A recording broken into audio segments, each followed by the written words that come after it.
Hi everyone, we have Celeste with us and she's going to talk us through a very important concept, how exactly we can really heal even difficult complex issues like trauma and sleep with yoga therapy. So first of all, a very warm welcome to you, Celeste. Oh, thank you. Thank you very much. I'm Thank pleased to be you. here. Thank you. Celeste, tell me how exactly do you think yoga can actually help in, let's start with sleep. How exactly we can resolve sleep issues, sleep disorder with yoga? Well, yoga is multifaceted. I think part of the problem is in the United States, we think of yoga is only about movement practice, and there is a lot more to yoga than just movement. The first thing that I recommend to people who are having trouble sleeping is that they start to notice their breath. So oftentimes sleep issues come from anxiety or stress. So a lot of times because environmental stress, you've been watching the news before you go to bed, or something else has happened in your day and you're thinking about that and your mind is racing over those things. It's very helpful if you have a meditation practice. Meditation can be helpful, but the first thing that I would suggest to people is that they start to regulate their breathing. And it's an easy thing to do, first placing one hand on your belly and one hand on your chest, right? And begin to notice as you inhale and exhale what you feel moving. What do you feel, your chest or your belly? Both. Both? Yeah. Both. Okay. Um, which do you feel most? Belly. Belly. Okay, you've practiced. Okay.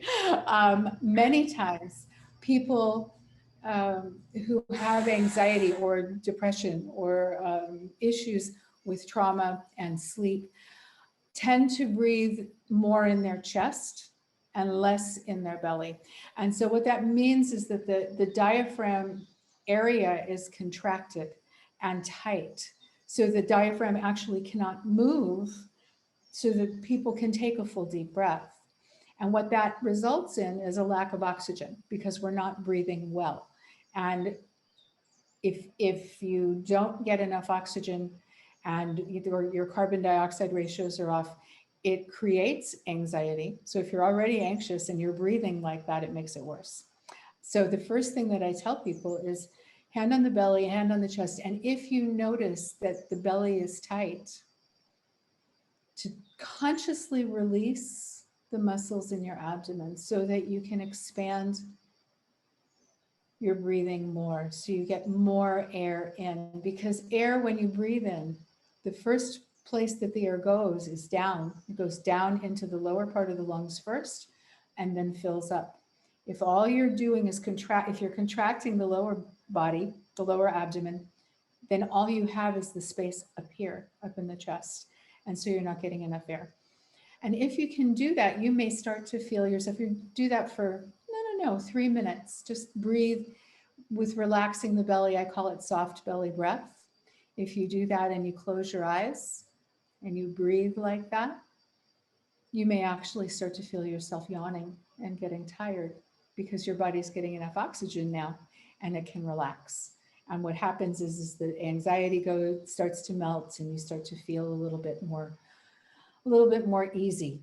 And that would be the first thing that I would suggest for people who have issues with sleep. The other thing is a gentle movement practice before bedtime is not a bad thing at all, but it has to be gentle and um, it has to be more like forward folding rather than big expansion. We like in the United States, a lot of people like these big flow practices, open hips, you know, they think, if I do a lot of downward dog and a lot of sun salutes, that I'll tire myself out. In fact, the opposite is true. So you don't want to be doing big asana practice. You want to be doing relaxing asana practice. Legs up the wall, Viparita Karani, or if you have bolsters and you want to do a restorative practice, there's a lot of restorative practices available online. I have one available on YouTube. But if you do a restorative practice before you go to sleep, it helps the body to rest. It helps the body to get into the mood for relaxation and sleep. You don't want to be doing energetic practices. It won't make you tired. It will energize you and you will be up much later than you would have otherwise been up. Absolutely. So, Celesta, you mentioned a very important point. It's important to have enough oxygen in the body all through the day, but it's also very important to feel sleepy, to really have that much of oxygen that body can feel comfortable to sleep. Is that Mhm. true? That's true. And another thing that happens with people that have sleep issues is um, is that they may go to sleep okay, but they have problems with waking up every couple of hours after they get to sleep for 3 hours and then they wake up and then they can't get back to sleep. So there is a breath practice for that. It's called left nostril breathing, right? Cover it. So you just turn on your, it's easy. You turn on your right side with your hand over your right nostril and breathe from your left. Just breathe from the left side. It stimulates the nadis, and the nadi that is the energy channel that is being stimulated when you're breathing into your left nostril um, is the one that is connected to your parasympathetic nervous system, which is what allows you to relax. Wow, that's a secret one. Okay, that was It is interesting. it is a secret one. It's a wonderful one, right? It's like the Surya Beta is the right. I'm trying to remember the Sanskrit and what I don't remember what, but you want to breathe from the left nostril because it will shift you into a parasympathetic state, which is where you want to be when you're trying to get to sleep. Sure, thank you. Let's come to the next one, which is a little more complicated. When we're really trying to work on any trauma, how do you think yoga can actually help heal complex traumas? Well, trauma, they have the more recent scientific work on trauma has come pretty clear that trauma is stored in the tissues of the body. We hold onto the the chemical soup that is created in trauma and it gets stored in our tissues. And my favorite phrase on that was, I did not create it, but I love it. It's the issues are in our tissues. And it's true.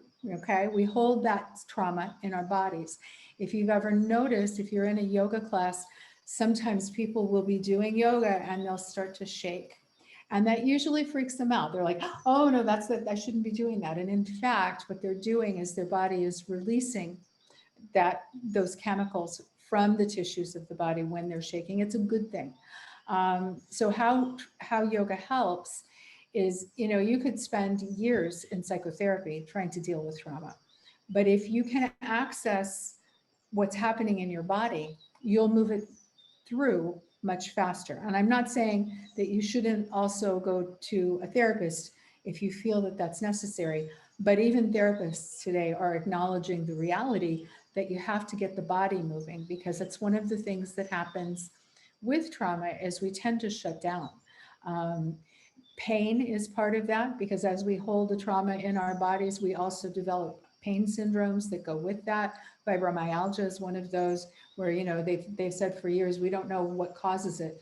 They're coming to the reality that fibromyalgia is a stress related disease. It happens because of the trauma in our lives. People who have lived with childhood trauma frequently end up with a lot of physical pain, and it limits their ability to do things. And the answer is to move and to continue to move. Don't let yourself get into this place where you just hide in this little shell. It's important to continue moving so that your body can heal. And the longer you stay stuck, the more stuck you will stay. It's important to to work that through. The other thing, again, is breath, because as you're moving, if you can coordinate your movement with your breath, what you'll find is that can be really helpful um, for you mm, to get into a more regulated state of mind. We have a tendency to go, trauma survivors, and I am one, so I'll speak for that. Um, we have a tendency to lose ourselves. Somebody will say something, and it doesn't even have to be a big thing. It's a word, it's a phrase, it's a tone of voice, it's a smell, it's a color, it's a something, and we're not present anymore. It's called dissociation. Um, and it's kind of shaming inside when we realize an hour later that people have been talking and we haven't even heard what they said. You know, we feel ashamed of that. And it isn't something that we have a lot of control over initially. It's just something that happens. As we become more aware of the triggers that we have that bring that on, we can become aware of it when it happens. We'll notice it as we kind of go away, and we can bring ourselves back. And when we bring ourselves back, it's important to do something to keep yourself here. Now, tapping is an answer that a lot of people use, and tapping is wonderful. But the other things that can work is just movement. There's a practice that I use with clients a lot, and it's coordinating movement and breath. And it's like, so you start by exhaling, turning your head in one direction, inhaling center, exhaling the other way, inhaling center, back and forth from side to side, moving your eyes with your head. And then at some point, you might move an arm and bring it down, and move the other arm and bring it down. So you're moving coordinated breath and movement, coordinating body movements. If you're standing, you could lift a leg. You could, lift both legs. You could continue to move like this. It will keep you present. Now, the thing about that is of course, this is going to be something that you're not going to want to do if you're in a big room crowded with people, okay? But it can work for you if you have the space that you can just step to the side somewhere and do a little bit of that. If you can't do that, you can still breathe through it. You can start to count your breath and create practices called even breath, that I like a lot, because your inhale and your exhale are the same length. And it's just inhaling for whatever that count. You can count the breath in and let your exhale be the same. Just inhale and exhale. And it keeps you focused and right here, so that you're counting your breath in and you're counting your breath out. You know exactly where you are. You know exactly what's happening because you are counting your breath. So, Celeste, in one line, what I understood is if at all we have to heal trauma with yoga, we need to learn to be present in now, Yes. right? Yes, exactly. Exactly right. Awesome. Thank you. One last question, Celeste, which is very Sure. important again. When we are really talking about yoga and coordinated breathing and focusing on breathing, a lot of times it's difficult to have that patience. It's difficult to really move with coordinated breath. It's easier to move without the coordination of breath.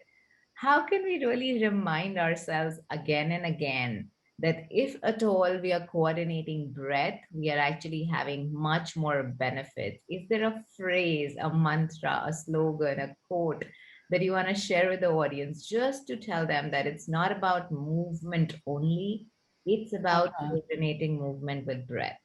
So I would say start with your breath. Let the breath create the movement, because you are moving as you breathe. Your body is moving even if you're sitting still. The breath is creating movement in your body, and as you feel your belly move out, as you inhale, maybe you raise one arm and drop it, and then if you do the other one and release. So consider that expansion and contraction of breath is just being mirrored in your body, expanding and contracting as you move. Yeah. Right? Thank you. Thank you so much, Celeste, for this amazing conversation and helping our viewers understand the importance of yoga, breath work, and coordinating movement. So thanks a lot. Thank you, Judy. I appreciate it. I want to say one more thing. Thank you. The mind will lie to you, but the body always tells the truth. Sure. We'll remember that. Thanks a lot. Thank you so much. Bye bye.